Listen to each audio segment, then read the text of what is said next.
ઓમ શ્રી ગણેશાય નમઃ. જય શ્રી કૃષ્ણ મિત્રો. નાગપંચમીની વાર્તા ખૂબ જ સરસ મજાની વાર્તા છે. જે કોઈ આ વાર્તા સાંભળે તે ક્યારેય ગરીબ નહીં રહે. ઓમ નમઃ શિવાય. હર હર મહાદેવ. નાગ દેવતાની જય.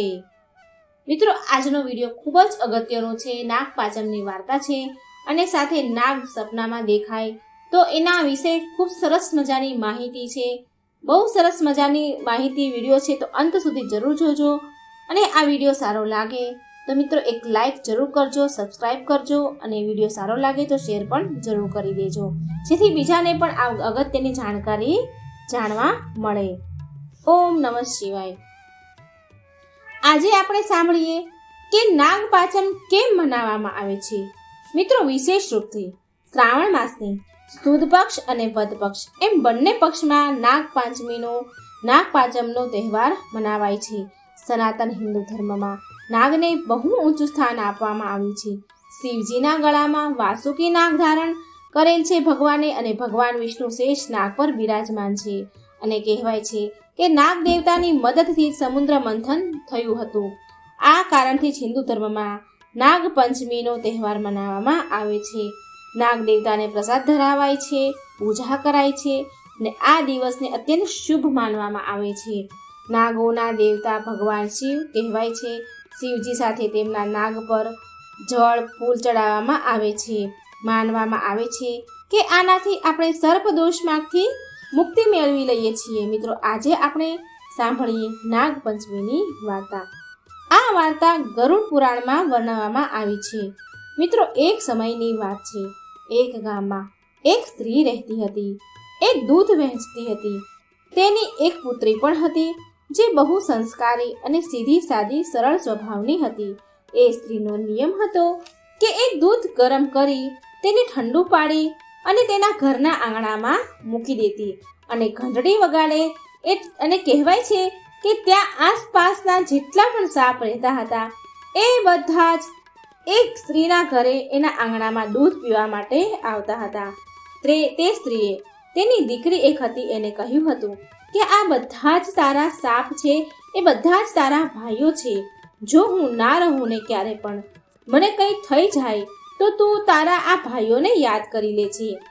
આમ સમય વીત્યો. થોડા સમય બાદ તેની દીકરીના લગ્ન થયા અને બહુ મોટા ખાનદાનમાં લગ્ન થયા. જે ગામમાં તેના લગ્ન થયા હતા તે ગામના સરપંચને 7 દીકરા હતા. તેના સૌથી નાના દીકરા સાથે તેના વિવાહ થઈ જાય છે. 7 ભાઈઓમાં આ સૌથી નાની હતી. નાની વહુ બધા કરતાં વધારે સંસ્કારી હતી, ડાહી હતી અને બાકીની મોટી વહુઓ જેઠાણીઓ બહુ મેના ટોણા આ નાની વહુને મારે કે તારું તો આ દુનિયામાં કોઈ નથી. એક માં હતી, એ પણ મરી ગઈ. આવું સાંભળવા છતાં પણ એક નાની વહુ કોઈને કંઈ કહે નહીં. હવે શ્રાવણ માસ ચાલુ થયો. બધી જ વહુઓ ઘણી ખુશ હતી, કેમ કે એના ભાઈઓ એમને લેવા આવવાના હતા અને મોટી વહુ તો પૂરો મહિનો તેના પિયરમાં આરામથી રહેવાની હતી. તો સૌથી મોટી વહુ નાની વહુ પાસે જાય છે અને કહે છે કે તારે તો કોઈ ભાઈ નથી, તું શું કરીશ? તારે તો અહીં જ રહેવું પડશે આખો મહિનો. આ સાંભળી નાની વહુને બહુ દુઃખ થયું. એ બહુ રડે છે અને રડતા રડતા એક ઝાડ પાસે બેસી જાય છે. ત્યારે ઝાડમાંથી શેષનાગ બહાર આવે છે અને તેને યાદ કરાવે છે કે તારી માતાએ અમને દૂધ પીવડાવ્યું છે, દૂધ પીવડાવતી હતી અને તું મારી બહેન છો, બહેન જેવી છો. તું ચિંતા ના કર. એક બહેનને એના ભાઈના ઘરે આવવાનો અધિકાર છે. શેષનાગ મનુષ્યનું રૂપ ધારણ કરે છે અને નાની વહુને તેના સાસરેથી લેવા જાય છે અને સાસરેથી લઈ નાગલોકમાં લઈ જાય છે. હવે એ દીકરીને પણ નાગ માતા પાસેથી બહુ પ્રેમ ભાવ મળે છે. ત્યાં નાના નાના સાપના બચ્ચા હતા, જેને તે રોજ ઠંડુ દૂધ પીવડાવતી હતી. એક દિવસની વાત છે. નાની વહુને ખબર ન હતી કે દૂધ ઠંડુ નથી થયું અને તેણે ભૂલથી જ અજાણતા જ નાના સાપના બચ્ચાઓને દૂધ પીવા બોલાવી લીધા. જેવું સાપોએ દૂધ પીધું કે તેનું મોઢું બળી ગયું અને બધા બહુ ગુસ્સે થયા. એ નાની વહુથી બદલો લેવા માંગતા હતા. પણ નાગ માતાએ બચ્ચાને સમજાવ્યા એટલે બચ્ચાએ નાની વહુને છોડી દીધી. શેષ નાગ ફરી તેના સાસરે મૂકવા જાય છે. શ્રાવણ માસ પૂરો થતા એને મૂકવા જાય છે અને વચન લીધું ભાઈએ, બીજી વાર ભાઈના ઘરે રહેવા જરૂર આવજે. સમય જતા નાના સાપના બચ્ચા મોટા થયા હતા અને હવે એ નાની વહુ સાથે બદલો લેવા માંગતા હતા. એણે વિચાર્યું કે આ વખતે જ્યારે શ્રાવણ મહિનો આવશે તો બહેનના ઘરે જઈશું, ત્યારે તેને આપણે ડંખ મારીશું, ડસી લઈશું અને આપણે બદલો લઈશું. શ્રાવણ માસ ચાલુ થયો. નાની વહુને ખબર હતી કે તેના ભાઈઓ આવવાના છે, માટે તેણે એક દિવસ પહેલાથી જ દૂધ ઠંડુ કરી મૂક્યું. તેના ભાઈઓ માટે ઠંડુ દૂધ અને મીઠી ગળી રોટલી બનાવીને મૂકી દીધી. તેણે તેના ભાઈના સ્વાગત માટે ઘરની બહાર આંગણામાં રંગોળી બનાવી પૂરેપૂરી એના ભાઈઓના સ્વાગતની તૈયારી કરી અને જેવા જ એના સાપ ભાઈઓ આવ્યા તો તેના પર ફૂલોની વરસાદ કર્યો. બહેન તેને કંકુનો ચાંદલો કરે છે, ચોખા લગાવે છે અને પછી તેને ઠંડુ દૂધ અને ગળી રોટલી પણ ખાવા આપે છે, ફળ ફ્રૂટ પણ ખવડાવે છે. અને તેના ભૂલ થઈ હતી, ગરમ દૂધ પીવડાવાઈ ગયું હતું, એની એ માફી માંગે છે બહેન. ત્યાર પછી એના બધા સર્પ બચ્ચા ભાઈઓ માફ કરી દે છે. એને વિશ્વાસ થઈ ગયો હતો કે તેની બહેનથી એના મોઢા ભૂલથી જ બળી ગયા હતા, એના બહેનથી ભૂલથી આ કામ થઈ ગયું હતું. માટે બધાએ બહેનોને માફ કરી અને સુંદર સુંદર મોતીના હાર આપ્યા અને વચન પણ આપ્યું કે જે પણ તારી જેમ બહેન પ્રેમથી મીઠું ઠંડુ દૂધ પીવડાવશે એ સર્પદોષથી મુક્ત થશે. અમે એને સર્પદોષમાંથી મુક્ત કરી દઈશું. ત્યારથી શ્રાવણ માસની સુદ અને વદ પક્ષની પંચમીની તિથિએ નાગપંચમીનો તહેવાર મનાવવામાં આવે છે. આ દિવસે બધી સ્ત્રીઓ નાગ દેવતા અને તેમનો ભાઈ માનીને ઠંડુ દૂધ, ગળી રોટલી, ફળ ફ્રૂટ વગેરે નાગ દેવતાની પૂજા કરે છે. મિત્રો, આ તો હતી નાગપંચમીની બહુ મહત્વપૂર્ણ કથા. હવે આપણે એક બીજી કથાના માધ્યમથી જાણીશું કે જો તમે પણ ક્યારેય સપનામાં નાગ જોયો છે તો તમે પણ આ વિડીયોને પૂરો જરૂર જોજો. આ વિડીયોના માધ્યમથી આપણે જાણીશું કે સપનામાં સાપ દેખાવો એનો શું અર્થ હોય છે, કેમ કે પ્રાચીન પુરાણોમાં સપનામાં સાપ દેખાવા વિશે વિસ્તારથી વર્ણન કરવામાં આવ્યું છે. આ સપનાઓનું આપણા જીવનમાં કોઈને કોઈ સંબંધ જરૂર હોય છે. પ્રાચીન સમયની જ આ વાત છે. પ્રાચીન સમયથી જ નાગોને પૂજનીય માનવામાં આવ્યા છે અને જ્યારે આ નાગ આપણા સપનામાં આવે છે તો આપણા ભવિષ્યથી જોડાયેલી કોઈ ઘટનાના સંકેત આપે છે. અમુક સંકેતો એટલા મહત્વપૂર્ણ હોય છે કે આપણે તેને ક્યારેય ટાળવા ન જોઈએ. માટે મિત્રો, તમે બધા જ આ વિડીયો પૂરો અંત સુધી જરૂર જોજો, કેમ કે અધૂરું જ્ઞાન નુકસાનકારક ઘાતક હોય છે. તો ચાલો આપણે સાંભળીએ ભગવાન શિવ અને માતા પાર્વતીની વાર્તા. ભગવાન શિવ માતા પાર્વતીને નાગ દેવતાને સપનામાં દેખાવા વિશે રહસ્ય બતાવે છે. તો એક સમયની વાત છે. ભગવાન ભોળાનાથ અને માતા પાર્વતી કૈલાસ પર્વત ઉપર બેઠા હતા.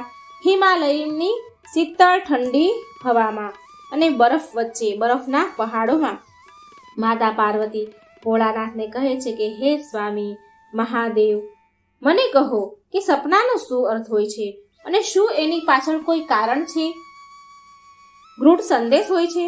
મનુષ્ય જે સપના જુએ છે એનો શું અર્થ હોય છે? કૃપા કરી તમે મને સપનાના રહસ્ય વિશે જણાવો. તો શિવજી મંદ મંદ હસ્યા અને મા પાર્વતી સામે જોયું અને કહ્યું કે હે દેવી, હે ગૌરી, સપના આપણા અવચેતન મનના અભિવ્યક્તિ હોય છે. એ આપણા જીવનની ઘટનાઓ, ભાવનાઓ અને આકાંક્ષાનું પ્રતિબિંબ હોય છે. હરેક સપનાનો કોઈને કોઈ અર્થ જરૂર હોય છે. આપણને આવનારી આગળ જે ઘટના બનવાની છે ભવિષ્યમાં, એની સૂચિ આપે છે, સંકેત આપે છે. આ સાંભળી માં પાર્વતી બોલ્યા, હે સ્વામી, જો કોઈને સપનામાં સાપ દેખાય તો તેનો શું અર્થ હોય છે? મનુષ્યને સપનામાં સર્પ કેમ દેખાય છે? શું સપનામાં સાપ દેખાવાથી મનુષ્યને કોઈ સંકેત મળે છે? જો આવું કંઈ છે તો મને પ્રભુ વિસ્તારથી સમજાવો. તો ભોળાનાથ કહે છે, તો ભગવાન શિવ જવાબ આપે છે, હે પાર્વતી, તમે સાચું જ કહ્યું. કે સપનામાં કોઈ પણ મનુષ્યને સાપ દેખાય છે તો એ ભવિષ્યથી જોડાયેલી એક મહત્વપૂર્ણ સંકેત આપે છે. આ વાતને સમજાવતા પહેલા હું તમને દેવી એક પ્રાચીન કથા સંભળાવું છું. આ કથા એક રાજા અને એક ઋષિ મુનિની છે. આ કથાને સાંભળ્યા પછી તમને સમજાઈ જશે કે સપનામાં સાપ કેમ દેખાય છે. માટે આ કથા દેવી પાર્વતી તમે પૂરી સાંભળજો. જે પણ આ કથા ધ્યાનથી સાંભળશે તેને તેના સપનાનું શુભ ફળ મળે છે, એની દરિદ્રતા દૂર થઈ જાય છે અને એના ઉપર આવનારા સંકટ પણ ટળી જાય છે. હવે દેવી પાર્વતી કહે છે કે હે સ્વામી, હું આ કથાને ધ્યાનથી પૂરી જરૂર સાંભળીશ.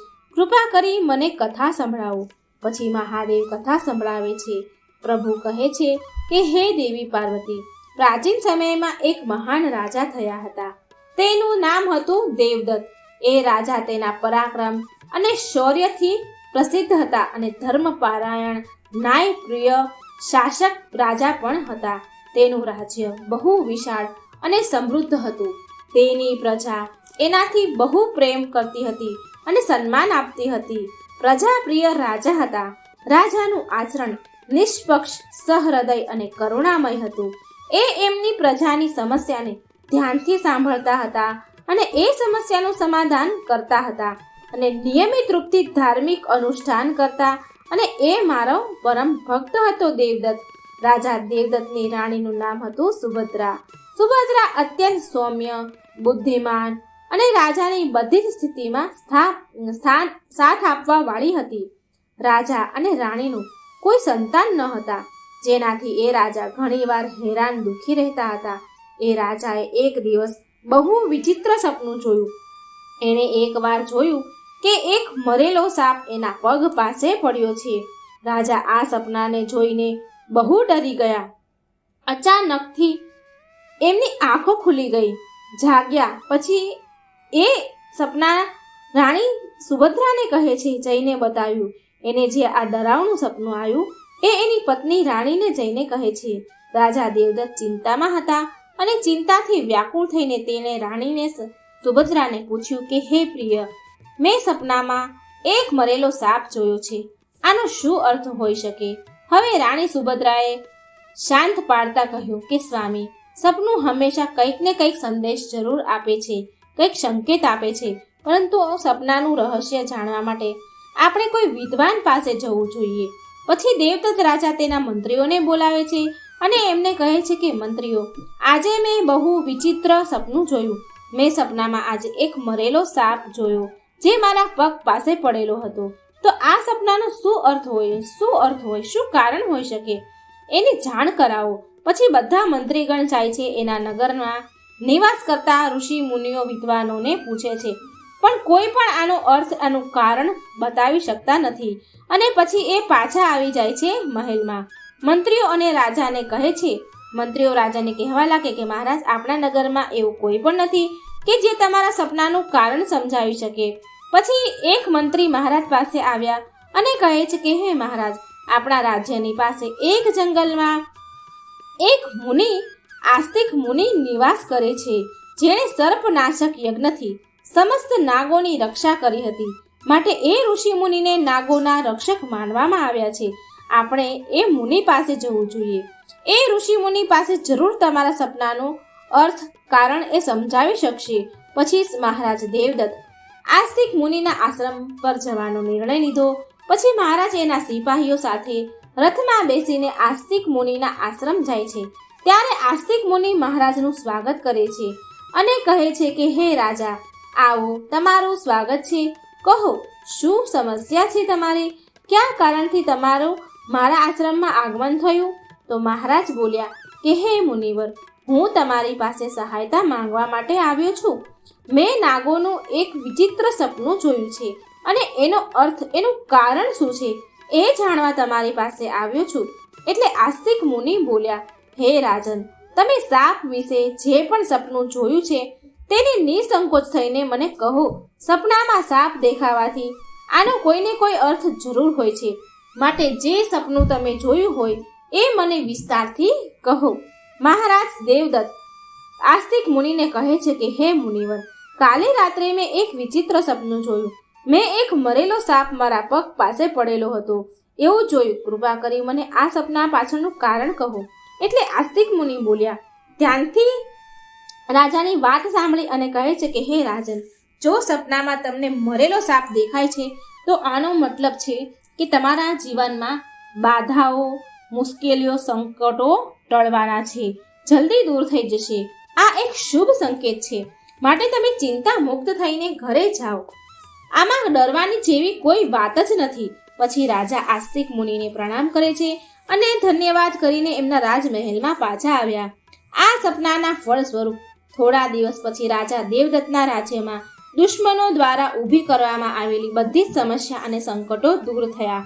રાજા આ સંકેતથી બહુ ખુશ હતા. ફરી બીજા દિવસે રાત્રે રાજાને આવું ફરી સપનું આવ્યું કે સપનામાં રાજા દેવદત્તે જોયું કે એક મોટા સાપને પકડી રહ્યા છે. એ પોતે સાપને પકડી રહ્યા છે સપનામાં. સપના બાદ રાજા જાગ્યા અને તરત જ તે આસ્તિક મુનિ પાસે ગયા અને પૂછ્યું કે હે મુનિવર, મેં આજે રાત્રે સપનામાં જોયું કે હું એક મોટા સાપને પકડી રહ્યો છું. આનું શું કારણ છે? આસ્તિક મુનિ બોલ્યા, હે રાજન, જો તમે સપનામાં સાપને પકડતા જુઓ છો તો આ પણ એક શુભ સંકેત છે. આ સપનું એવું દર્શાવે છે કે તમે ભવિષ્યમાં તમારી મહેનતથી ધન સંપત્તિ મેળવશો અને એને સાચી રીતે યોગ્ય જગ્યાએ વાપરશો. ત્યાર પછી રાજા ઋષિને ધન્યવાદ કરી મહેલ પાછા ફર્યા. થોડા સમય બાદ એક મોટા યુદ્ધમાં રાજાએ વિજય મેળવીને રાજ્યની સંપત્તિમાં વૃદ્ધિ કરી. રાજા દેવદત્તને ત્રીજું સપનું આવ્યું કે એક સાપ સપનામાં ઉડતો આવે છે એવું સપનામાં દેખાય છે. ફરી રાજા જાગ્યા પછી તરત જ આસ્તિક મુનિ પાસે ગયા અને એમને પૂછ્યું કે હે મુનિવર, મેં સપનામાં એક ઉડતો સાપ જોયો, આનો શું અર્થ છે? આસ્તિક મુનિ કહે છે, હે રાજન, જો તમને સપનામાં ઉડતો સાપ દેખાય છે તો આ ઉન્નતિ અને પ્રગતિનું પ્રતીક હોય છે. ત્યાર પછી રાજાના રાજ્યમાં વ્યાપાર, પ્રગતિ, ઉન્નતિ થવા લાગી. આ સપના બાદ રાજા દેવદત્તને હવે ચોથું સપનું આવ્યું. થોડા સમય બાદ રાજા સપનામાં વારંવાર કાળા નાગને જુએ છે અને એ ચિંતામાં પડી ગયા અને આસ્તિક મુનિ પાસે ગયા. રાજાએ આસ્તિક મુનિને પૂછ્યું કે હે મુનિવર, મેં સપનામાં વારંવાર કાળો સાપ જોયો છે, તો આનું શું કારણ છે? આ સપનાનો શું અર્થ છે? આસ્તિક મુનિ કહે છે કે હે રાજન, જો સપનામાં વારંવાર કાળો નાગ સાપ દેખાય તો આ કાલ સર્પ દોષનો સંકેત છે અને આનું જ્યોતિષ શાસ્ત્રમાં નિવારણ બતાવવામાં આવ્યું છે. આસ્તિક મુનિના કહેવા અનુસાર રાજાએ પૂજા પાઠ કરી અને સર્પ દોષનું નિવારણ કર્યું અને એનાથી મુક્તિ મેળવી. હવે રાજા દેવદત્તને પાંચમું સપનું આવે છે કે એક રાત્રે રાજા દેવદત્ત સપનામાં લીલા રંગનો સાપ જુએ છે અને સવારે જાગ્યા પછી આસ્તિક મુનિને જઈને પૂછ્યું કે હે મુનિવર, મેં સપનામાં લીલા રંગનો સાપ જોયો છે, તો આનું શું કારણ છે? આસ્તિક મુનિ કહે છે કે હે રાજન, જો સપનામાં લીલા રંગનો સાપ દેખાય તો આ એક શુભ સંકેત છે અને આ નજીકમાં ભવિષ્યમાં તમારી સાથે કોઈ સારી ઘટના તરફ ઈશારો કરે છે. ત્યારબાદ રાજા ફરી મહેલ આવ્યા અને પછી રાજાના રાજ્યમાં બહુ સારો પાક થયો, ખેતરોમાં બહુ સારો પાક થયો અને પ્રજા પણ બહુ ખુશખુશાલ થઈ. રાજા દેવદત્તનું છઠ્ઠું સપનું આવ્યું. એક રાત્રે રાજાએ સફેદ રંગનો સાપ જોયો અને સવારે જાગ્યા પછી રાજા તરત જ આસ્તિક મુનિ પાસે ગયા અને પૂછ્યું કે હે મુનિવર, મેં સપનામાં સફેદ રંગનો સાપ જોયો છે, તો આનું શું કારણ છે? આસ્તિક મુનિ બોલ્યા, હે રાજન, સપનામાં સફેદ રંગનો સાપ દેખાય એ પણ શુભ સંકેત છે. આનાથી ધનની પ્રાપ્તિ થાય છે. પછી રાજા ત્યાંથી ઘરે આવ્યા, મહેલ આવ્યા અને થોડા સમય બાદ રાજાને અજ્ઞાત સ્ત્રોતથી બહુ બધા ધનની પ્રાપ્તિ થઈ. રાજા દેવદત્તનું સાતમું સપનું. એકવાર રાજા દેવદત્તે સપનામાં જોયું કે એક સાપ ડરીને ભાગી રહ્યો છે. જાગ્યા પછી રાજા તરત જ આસ્તિક મુનિ પાસે ગયા અને પૂછ્યું કે હે મુનિવર, મેં સપનામાં એક સાપને ડરીને ભાગતા જોયો છે, આનો શું અર્થ છે? મુનિવર ઋષિ મુનિ કહે છે, આસ્તિક મુનિ કહે છે, હે રાજન, જો સપનામાં કોઈ સાપ ડરીને ભાગે છે તો આ એક અશુભ સંકેત છે અને આ સપનું દર્શાવે છે કે તમને તમારા શત્રુથી દગો મળી શકે છે અને આવું જ થયું. થોડા સમય બાદ રાજાના એક નજીક સૌથી વધારે નજીક મંત્રી વિશ્વાસુ મંત્રીએ દગો આપ્યો, પણ રાજા સમય રહેતા સતર્ક થઈ ગયા હતા અને એને એ મંત્રીને કેદ કરી લીધો અને દંડ આપ્યો. રાજા દેવદત્તનું 8મું સપનું. એક રાત્રે રાજાએ સપનામાં જોયું કે સપનામાં એક સાપ એને કરડી રહ્યો છે. રાજા ડરીને જાગી ગયા અને તરત જ ઋષિ આસ્તિક મુનિ પાસે ગયા અને પૂછ્યું કે મને સપનામાં એક સાપ કરડે છે એવું મને સપનું આવે છે. હે મુનિવર, આનું શું અર્થ છે? મને સપનામાં સાપ કેમ કરડે છે? આનું કારણ બતાવો. આસ્તિક મુનિ કહે છે, હે રાજન, જો સપનામાં સાપ તમને કરડે છે કે તમારો પીછો કરે છે, તમારી પાછળ ભાગે છે, તો આ એક અશુભ ઘટના સૂચવે છે. થોડા સમય બાદ રાજાને એક ગંભીર બીમારીથી ગ્રસ્ત થઈ ગયા. એ આસ્તિક મુનિના આશીર્વાદથી પણ સાજા પણ થઈ ગયા. રાજા દેવદત્તનું 9મું સપનું. એક રાત્રે રાજાએ નાગનાગણીનું સપનું જોયું અને જાગ્યા પછી રાજા તરત જ આસ્તિક મુનિ પાસે ગયા અને પૂછ્યું કે હે મુનિવર, આજે મેં સપનામાં નાગનાગણીની જોડી જોઈ છે, આનું શું કારણ છે?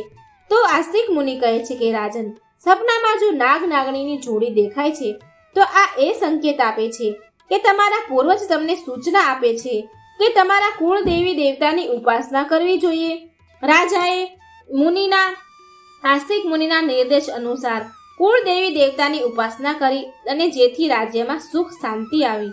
રાજા દેવદત્તનું 10મું સપનું.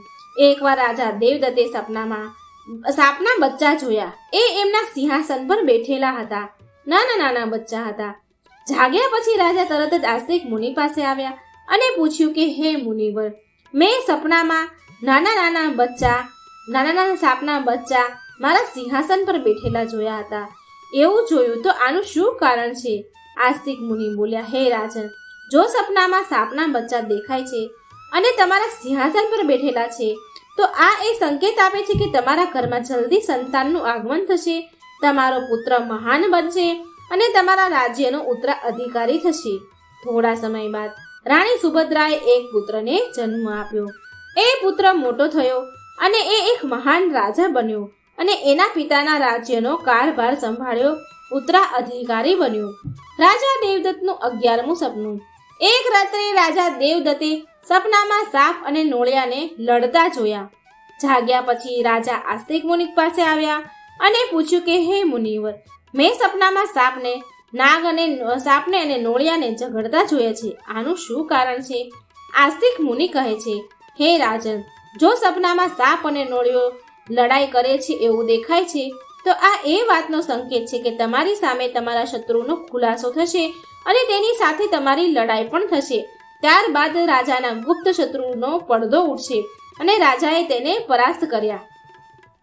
રાજાના ગુપ્ત શત્રુઓનો પડદો ઉઠી ગયો અને રાજાએ એ બધાને પરાજિત કરી દીધા. દેવદત્તનું 12મું સપનું. એક રાત્રે રાજા દેવદત્તે સપનામાં જોયું કે એક સાપ શિવલિંગથી લપેટાયેલો છે. આ સપનું જોઈને રાજા જાગ્યા પછી રાજા તરત જ આસ્તિક મુનિ પાસે જઈને કહે છે કે હે મુનિવર, મેં સપનામાં શિવલિંગ પર સાપ લપેટેલો જોયો, તો આનો શું અર્થ છે? હે મુનિવર, કૃપા કરી જણાવો. ઋષિ મુનિ આસ્તિક મુનિ બોલ્યા, હે રાજન, જો સપનામાં શિવલિંગ પર સાપ લપેટેલો દેખાય છે તો એ સંકેત આપે છે કે તમારા પર શિવજીની કૃપા થવાની છે અને તમારી કોઈ વિશેષ મનોકામના પૂરી થવાની છે. પછી રાજાએ ભગવાન શિવની આરાધના કરી અને તેમની મનોકામના પૂરી થઈ ગઈ. રાજા દેવદત્તનું 13મું સપનું. રાજાને એક રાત્રે ભયંકર સપનું આવ્યું કે એક કાળો સાપ એની છાતી ઉપર આવીને બેઠો છે. આ જોઈ રાજા બહુ ડરી ગયા અને તરત જ આસ્તિક મુનિ પાસે આવ્યા અને કહ્યું કે હે મુનિવર, મેં એક ભયંકર સપનું જોયું છે કે એક કાળો સાપ મારી છાતી ઉપર આવીને બેઠો છે, આનું શું કારણ છે? મુનિવર બોલ્યા. આસ્તિક મુનિ થોડા ગંભીર અવાજે બોલ્યા, હે રાજન, આ સપનું તમારી માટે એક ગંભીર ચેતવણી છે. આનો અર્થ છે કે તમારું મૃત્યુ નજીક છે, માટે તરત જ ભગવાન શિવના શરણમાં તમારે જવું જોઈએ અને એની આરાધના કરવી જોઈએ. શિવજીથી તમને આ સંકેતથી બચાવી શકે છે. રાજા દેવદત્ત ડરી ગયા અને તરત જ ભગવાન શિવને શરણમાં આરાધના કરવા લાગ્યા. એમણે કઠોર તપસ્યા કરી ભગવાન શિવને પ્રસન્ન કર્યા અને એના માટે ઘણા યજ્ઞો અને તપસ્યા કરી. ભગવાન શિવ રાજી થયા અને એમને ભગવાન શિવ રાજા દેવદત્તની તપસ્યાથી પ્રસન્ન થયા અને તે પ્રગટ થયા અને બોલ્યા. શિવજી કહે છે, હે રાજન, હું તારી ભક્તિ અને તપસ્યાથી પ્રસન્ન થયો છું.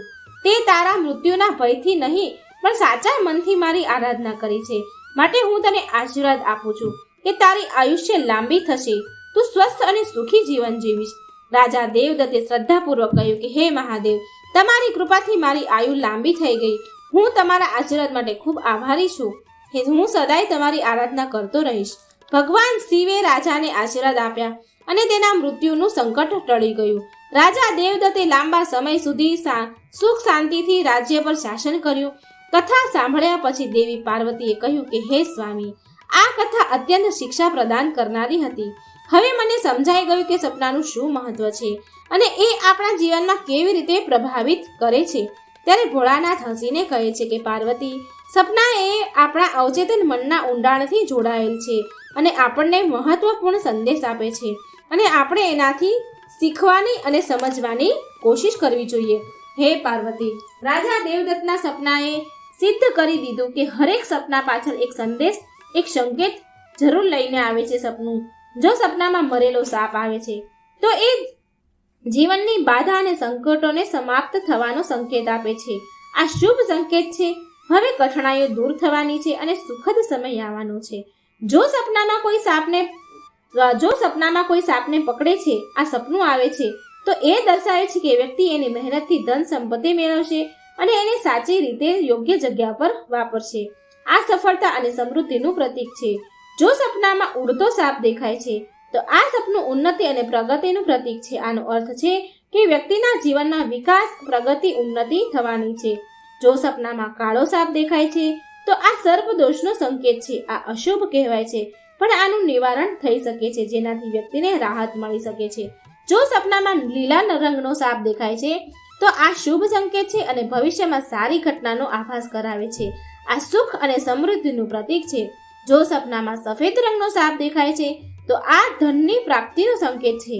આ સપનું આર્થિક સમૃદ્ધિ અને સફળતા તરફ ઇશારો કરે છે. જો સપનામાં કોઈ સાપ ડરીને દૂર ભાગી રહ્યો છે તો આ અશુભ સંકેત છે. એ દર્શાવે છે કે શત્રુથી દગો મળી શકે છે અને સાવધાન રહેવાનું કહે છે. જો સપનામાં કોઈ મનુષ્યને સાપ કરડે તો આ કોઈ અશુભ ઘટનાથી સૂચિત કરે છે આપણને, જે વ્યક્તિના સ્વાસ્થ્ય અને સુરક્ષાને ખતરો બની શકે છે. જો સપનામાં નાગ નાગણીની જોડી દેખાય છે તો આ એ સંકેત આપે છે કે આપણા પૂર્વજો તરફથી સૂચના મળી રહી છે કે કુળ દેવી દેવતાની ઉપાસના કરવી જોઈએ, જેનાથી કુળમાં સુખ શાંતિ મળી રહે. જો સપનામાં કોઈ સાપ સિંહાસન પર બેઠેલો દેખાય છે તો આ સપનું આવનારી સંતાનનો સંકેત આપે છે, જે મહાન બનશે અને રાજ કરશે. આ શુભ અને ઉત્સાહભર્યા સમાચાર છે. અને જો સપનામાં સાપ અને નોળિયાનો ઝઘડો થતો દેખાય છે તો આ ગુપ્ત શત્રુના ખુલાસા અને એના સંઘર્ષનો સંકેત છે. વ્યક્તિને સતર્ક રહેવું જોઈએ, તેને શત્રુનો સામનો કરવા માટે તૈયાર રહેવું જોઈએ. જો સપનામાં કોઈ સાપ શિવલિંગને લપેટે લાવેલો દેખાય છે તો આ ભગવાન શિવની કૃપા અને કોઈ વિશેષ મનોકામના પૂરી થવાનો સંકેત આપે છે. આ અત્યંત શુભ સપનું છે. જો કોઈ મનુષ્યને કાળા રંગનો સાપ મનુષ્યની છાતી પર બેઠેલો દેખાય તો આ મૃત્યુ નજીક છે અને ગંભીર ઘટનાનો સંકેત આપે છે. આવા વ્યક્તિને ભગવાનના શરણમાં જવું જોઈએ, ભગવાનના આશીર્વાદ મેળવવા જોઈએ. આ પ્રકારે ભગવાન શિવે દેવી પાર્વતીને બધા જ સપનાના રહસ્ય વિશે સમજાવ્યું. તો મિત્રો, તમને અમારા દ્વારા સંભળાવવામાં આવેલી આ નાગપંચમીની કથા કેવી લાગી એ કમેન્ટ બોક્સમાં જરૂર લખજો અને વિડીયો સારો લાગે તો લાઈક શેર જરૂર કરજો, જેથી બીજાને પણ આ જાણકારી મળી રહે. કમેન્ટ બોક્સમાં ભગવાનનું નામ જરૂર લખજો અને કેવો છે વિડીયો, વાર્તા કેવી લાગી એ પણ જરૂર લખજો. જય શ્રી કૃષ્ણ, રાધે રાધે, થેન્ક યુ.